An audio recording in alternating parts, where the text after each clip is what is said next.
Observons un exemple de ligne de convoyage. Cet exemple a entièrement été créé avec les objets prédéfinis de Virtual Universe Pro. Lançons la simulation.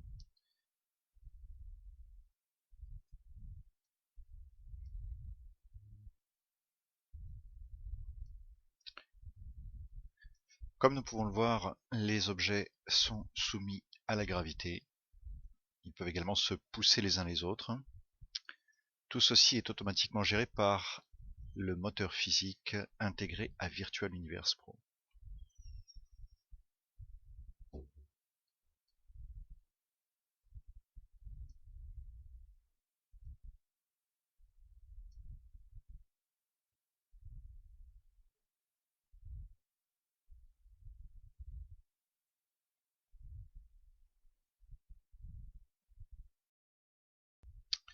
Observons un deuxième exemple dans le domaine de la machine spéciale.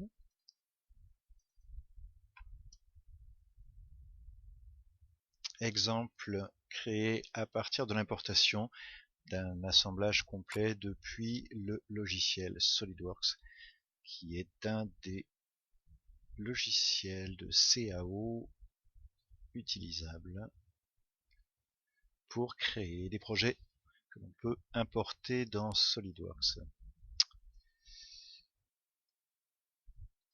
Dans cet exemple, on peut observer une gestion d'axe avec des profils d'accélération et décélération, également une simulation de préhension d'objets.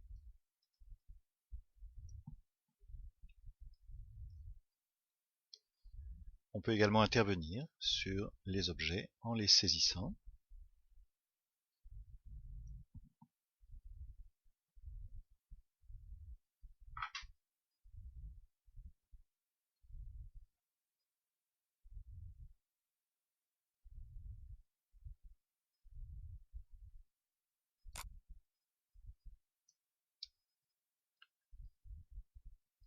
Observons la configuration de ce projet, pour lequel on va retrouver, sous forme arborescente, les différents éléments, et notamment l'ensemble des pièces, avec la structure telle que définie dans SolidWorks. En complément, on va retrouver des éléments comme des IHM, également un contrôleur virtuel qui, dans le cas présent, permet de décrire le fonctionnement de l'application d'automatisme. Ceci pourrait être également réalisé, bien sûr, dans un programme qui s'exécute dans un automate programmable. La notion de contrôleur virtuel permet également de rajouter de l'intelligence associée à des pièces. Ainsi, dans cet exemple, ces contrôleurs virtuels permettent de gérer l'ouverture des vitres par une équation logique liée à un clic sur l'objet. Nous allons maintenant importer dans Virtual Universe Pro une donnée exportée depuis le logiciel SolidWorks. Je sélectionne un fichier 3D XML, 3D XML étant un des formats d'export de SolidWorks. Je procède à l'importation.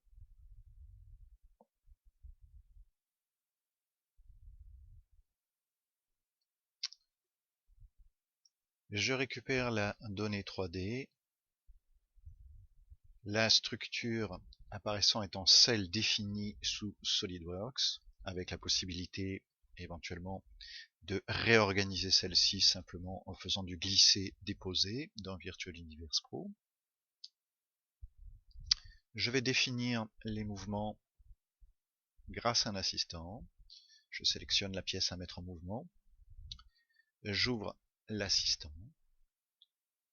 Je peux définir différents modes pour le mouvement.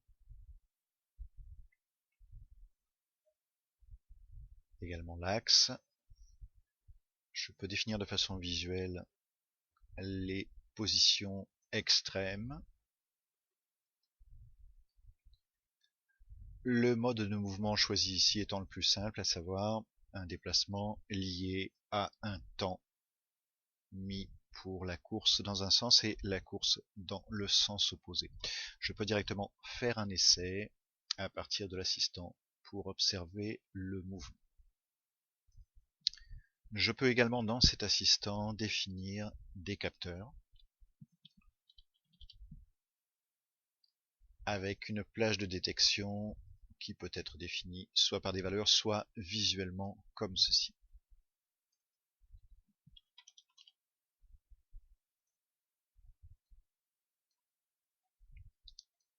Je peux là aussi venir observer pendant une phase de test l'état de ces capteurs pour m'assurer que le fonctionnement correspond à ce que je souhaite. Une fois les réglages terminés, je peux sortir de l'assistant. Des comportements ont automatiquement été créés et associés à la pièce à mettre en mouvement. En mode de simulation, ce sont ces comportements qui me donneront par exemple l'état des capteurs et dont la valeur pourra être modifiée dynamiquement pour engendrer le déplacement.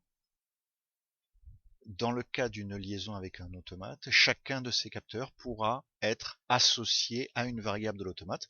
Typiquement, le comportement de déplacement sera associé à une sortie de l'automate et les comportements de capteurs à des entrées de l'automate.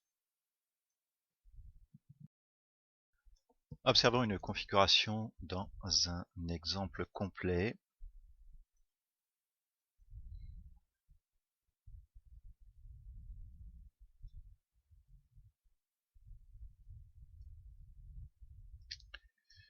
Par exemple pour ce vérin qui sert de bloqueur.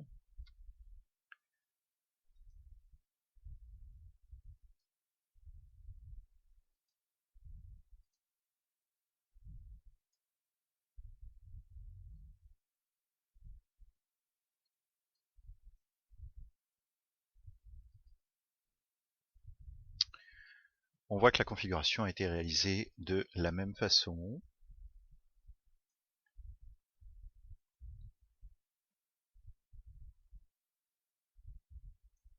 En fait, le principe de configuration des mouvements est le même, quelle que soit leur complexité.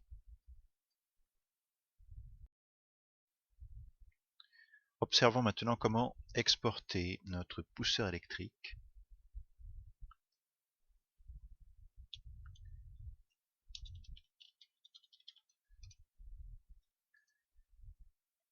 et réutilisons-le dans un nouveau projet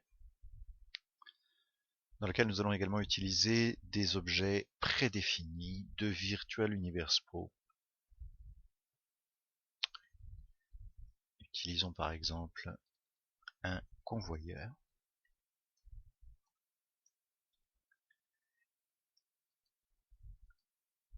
Et également une source d'objets.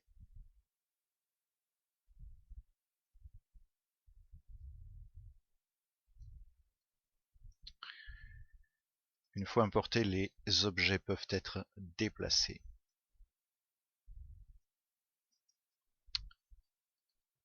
Leurs propriétés peuvent être également ajustées. Nous venons de voir que nous pouvons déplacer les objets à la souris. Nous pouvons également directement intervenir sur les coordonnées en entrant des valeurs numériques.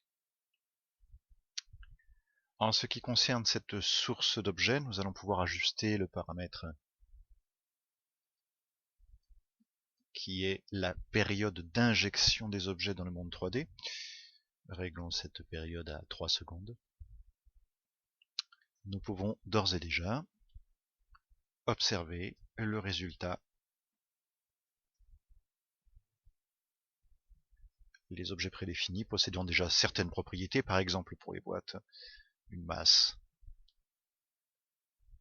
et pour le tapis, une vitesse.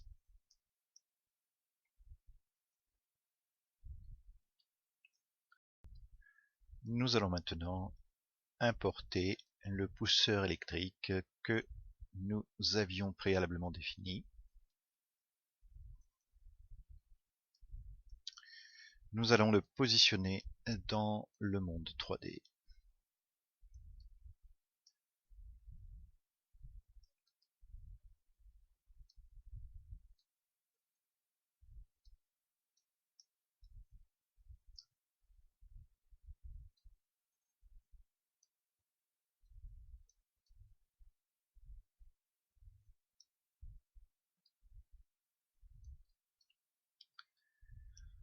Nous allons maintenant ajouter un capteur pour détecter l'arrivée des boîtes.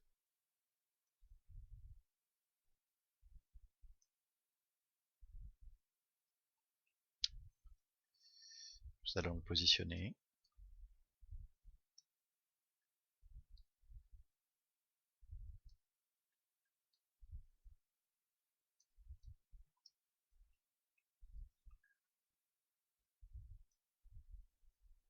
Nous pouvons faire un essai de fonctionnement pour constater que le capteur est bien activé lorsqu'il y a détection des boîtes.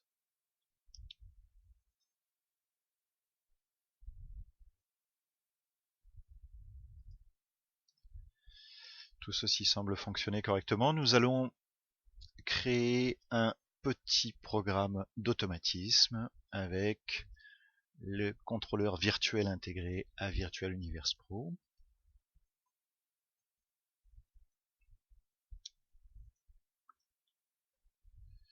J'ajoute un programme. Programmation de type bloc fonctionnel Graph7. Une étape initiale. Une transition qui va faire référence à mon capteur.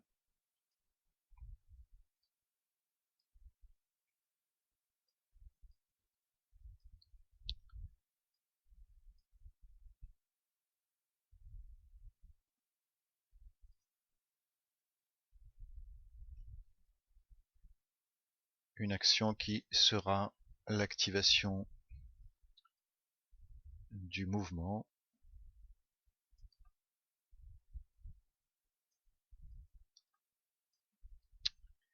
Ensuite un test du fin de course du pousseur.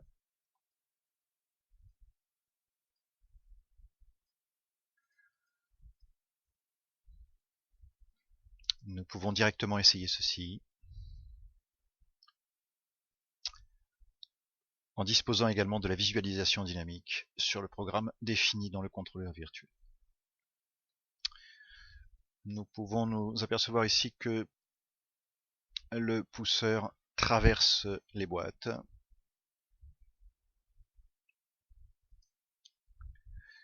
Ceci provient du fait que le pousseur n'a pas été défini comme objet traité par le moteur physique. J'active donc la propriété physique sur cette pièce. Nous pouvons relancer l'essai.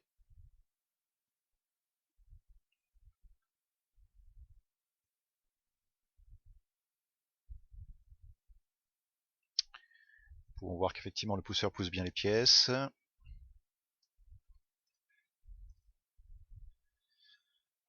Nous pouvons opérer certaines modifications. Nous voyons que la boîte est contrainte contre cet élément de barrière. Virtual Universe Pro permet de faire des modifications sur les géométries directement. J'identifie l'élément à modifier qui est celui-ci. Je peux venir directement modifier ces dimensions à la souris et refaire un essai.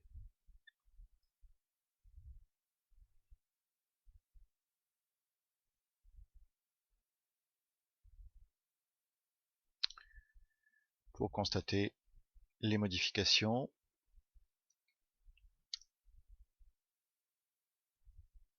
Directement.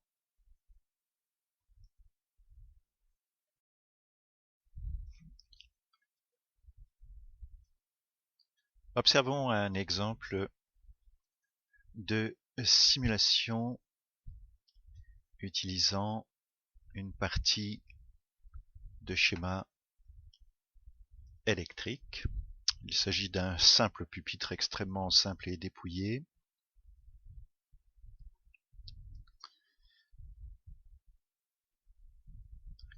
Ouvrons la partie schéma.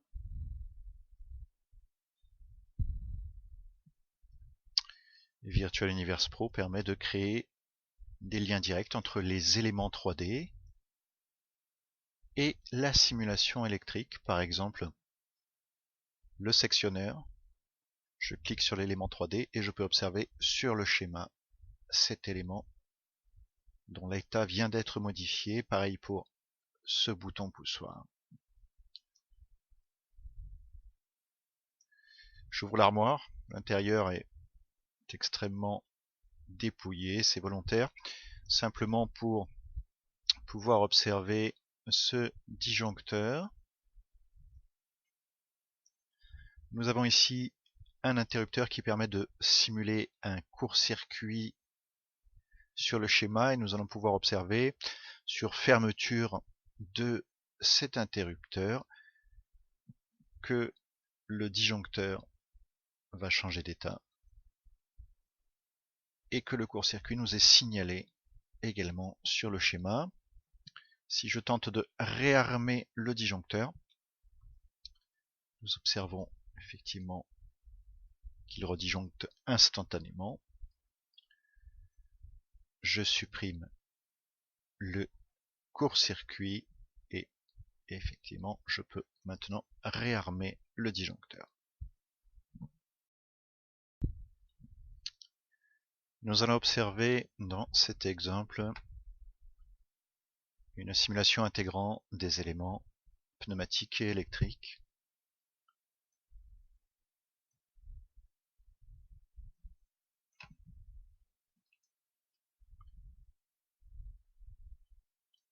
Avec une interaction complète entre le monde 3D et la partie schéma. Avec également la possibilité de venir en dynamique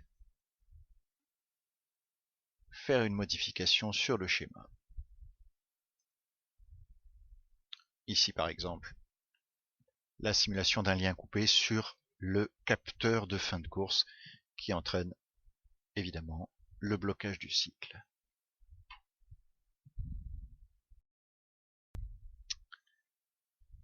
Observons d'autres exemples.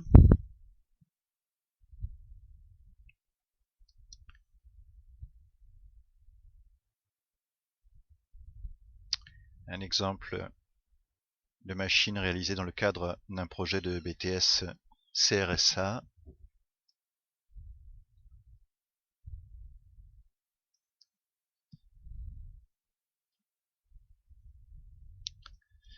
On voit qu'on peut simuler des pièces tombant sur un plan incliné par gravité. Ceci étant rendu possible par les moteurs physiques intégrés à Virtual Universe Pro.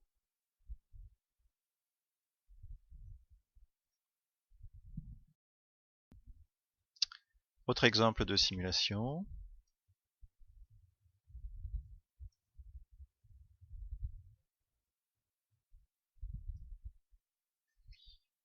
J'ai une machine permettant de trier des pièces en fonction de leur bon positionnement. Un vérin qui descend permet de savoir si les pièces sont dans le bon sens. Si le vérin arrive à descendre, effectivement, c'est qu'elles sont dans le bon sens.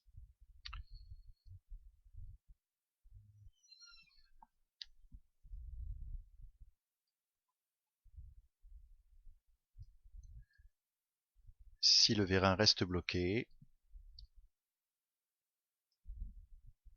c'est qu'elles sont dans le mauvais sens et elles peuvent être évacuées dans ce cas.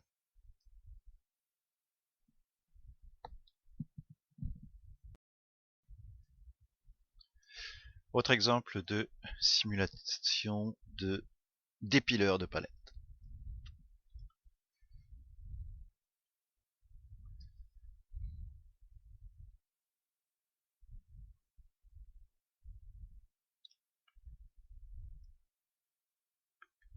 Cet exemple est également un thème de BTS CRSA.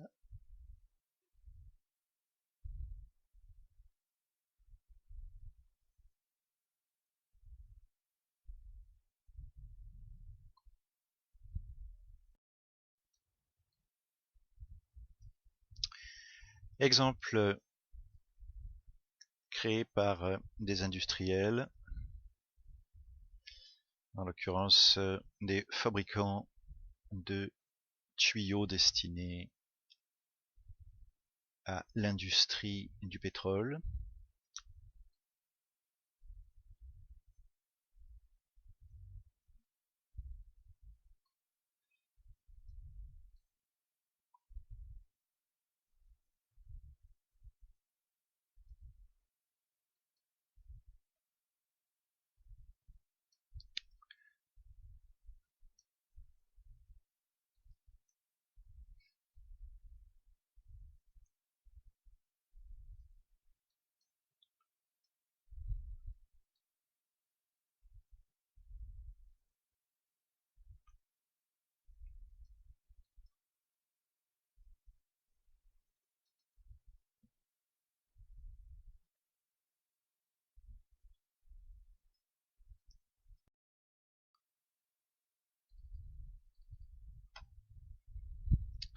Autre exemple dans le domaine du traitement en continu.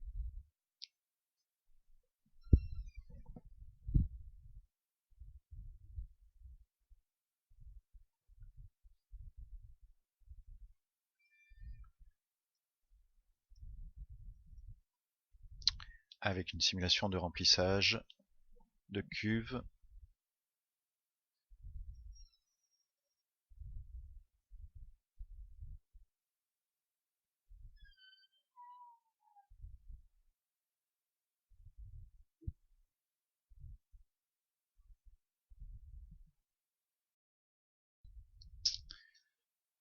Observons le système de simulation de panne. Nous allons par exemple générer un défaut sur le capteur de détection de boîte en bout de ce tapis. J'ouvre le système de simulation de panne. Je vais ajouter un défaut. Je sélectionne dans l'arborescence l'élément pour lequel je veux générer ce défaut. Le voici, le type de panne qui sera simulé un capteur toujours à 0. Je lance le cycle.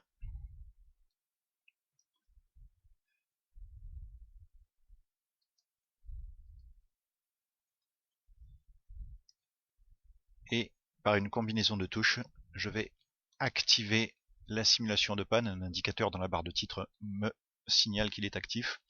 Et effectivement, l'information de détection n'est plus active. Le défaut est bien validé. Je peux éventuellement supprimer le défaut pour constater que le cycle est relancé. Ce système permet donc facilement de générer des pannes dans un menu qui peut également être protégé par un mot de passe à ce niveau.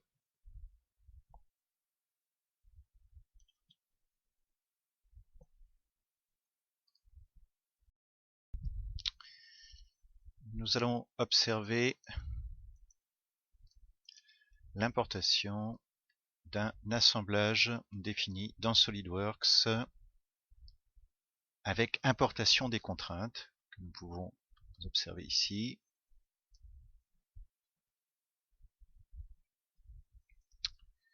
Je viens sélectionner l'import depuis SolidWorks avec l'option d'importation des contraintes.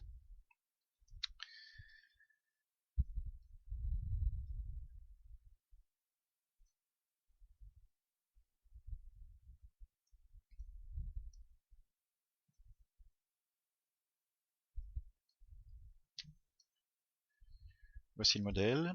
Je vais pouvoir utiliser l'assistant déplacement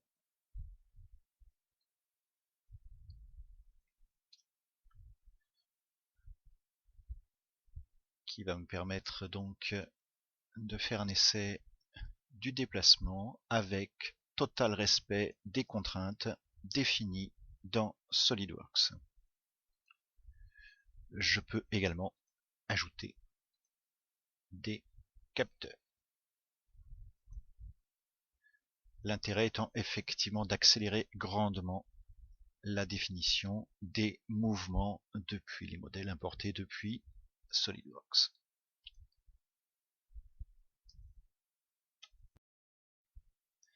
Observons maintenant une simulation en mode connecté à un automate M238 de Schneider Electric. Nous sommes connectés à cet automate avec l'outil de programmation SawMachine de Schneider Electric. Et nous allons lancer la simulation dans Virtual Universe Pro.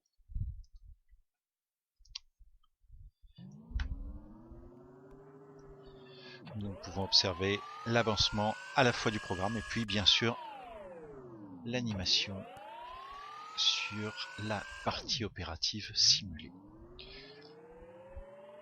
Actuellement, Virtual Universe Pro est connecté directement à l'automate M238.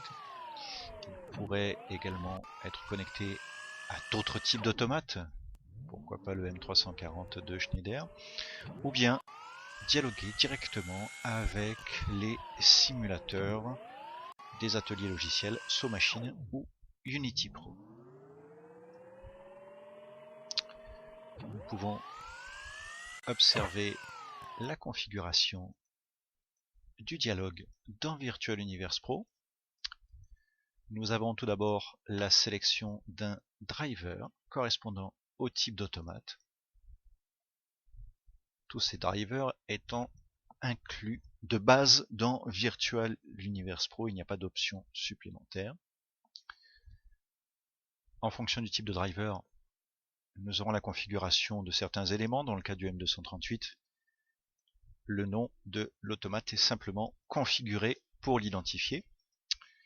Et ensuite, dans la simulation elle-même, nous allons retrouver des liens établis entre les comportements dont nous avons déjà vu la création et directement des noms de variables tels que définis dans l'atelier logiciel constructeur. En voici un exemple. Virtual Universe Pro, réalisant ensuite de façon automatique les échanges de données entre les comportements et les variables de l'automate pendant la simulation.